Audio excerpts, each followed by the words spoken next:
ఉద్యోగ ఉపాధ్యాయులు ఒప్పంద ఉద్యోగులు ఓటుకు పోటెత్తుతున్నారు.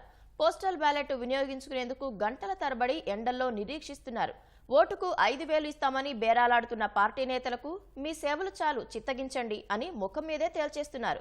కొన్ని చోట్ల తరిమినంత పని చేస్తున్నారు. తమ మద్దతు ఏకపక్షమే, ఓటు ఎవరికనేది అంతా ఊహించిందేనని బాహాటంగానే చెబుతున్నారు.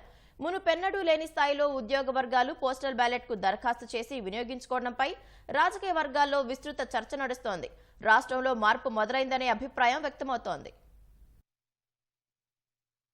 రాష్ట్ర వ్యాప్తంగా 4,30,000 మంది పోస్టల్ బ్యాలెట్లకు దరఖాస్తు చేసుకున్నారు. మంగళవారానికి వారిలో 3,30,000 మంది ఓట్లు వేయగా అందులో 2,76,000 మందికి పైగా ఉద్యోగులే. 2019 ఎన్నికల్లో పోస్టల్ బ్యాలెట్ వినియోగించుకున్న వారు 2,38,000 మందే. అయితే ఉద్యోగులు ఉపాధ్యాయుల ఓట్లంటేనే ఓ పార్టీ ఉలిక్కి పడుతోంది. ఇన్నాళ్లు వేధించి వెంటాడి ఇప్పుడు ఓట్లడిగితే తిరగబడతారనే భయం వారిని వెంటాడుతోంది. అయినా ఎంతో కొంత ప్రయత్నం చేయాలని 4-5 రోజులుగా బేరసారాలు ప్రారంభించింది. కొన్ని నియోజకవర్గాల్లో ఓటుకు 3,000 చొప్పున నిర్ణయించింది. మరోచోట 5,000 ఇచ్చేందుకు సిద్ధమని ప్రలోభాలకు తెరతీసింది. యూపీఐ విధానంలో నగదు బదిలీకి సిద్ధమైంది. కవర్లలో పెట్టి నగదు అందిస్తున్నారు. రాష్ట్ర వ్యాప్తంగా ఎదురుగాలి వీస్తున్న తరుణంలో ఈ ఓట్లతో అయినా కొంతమేర లాభపడాలనే ఆలోచన చేస్తోంది.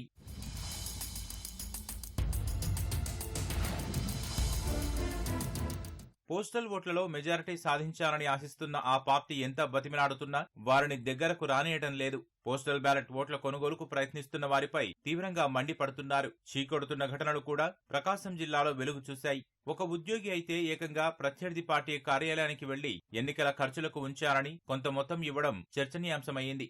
మరికొన్ని చోట్ల ఎన్నికల సంఘానికి ఉద్యోగులే ఆధారాలతో ఫిర్యాదు చేస్తున్నారు. యూపీఐ చెల్లింపులపై ప్రకాశం జిల్లాలో ఫిర్యాదులు అందాయని ఎన్నికల సంఘమే పేర్కొంది.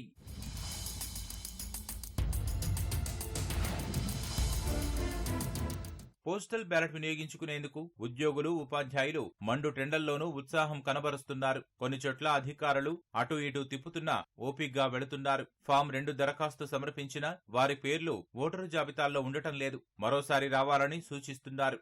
అయినా 1-2 సార్లు తిరిగి మరీ తమ ఓటుపై ఆరా తీసి ఓటు హక్కు వినియోగించుకుంటున్నారు.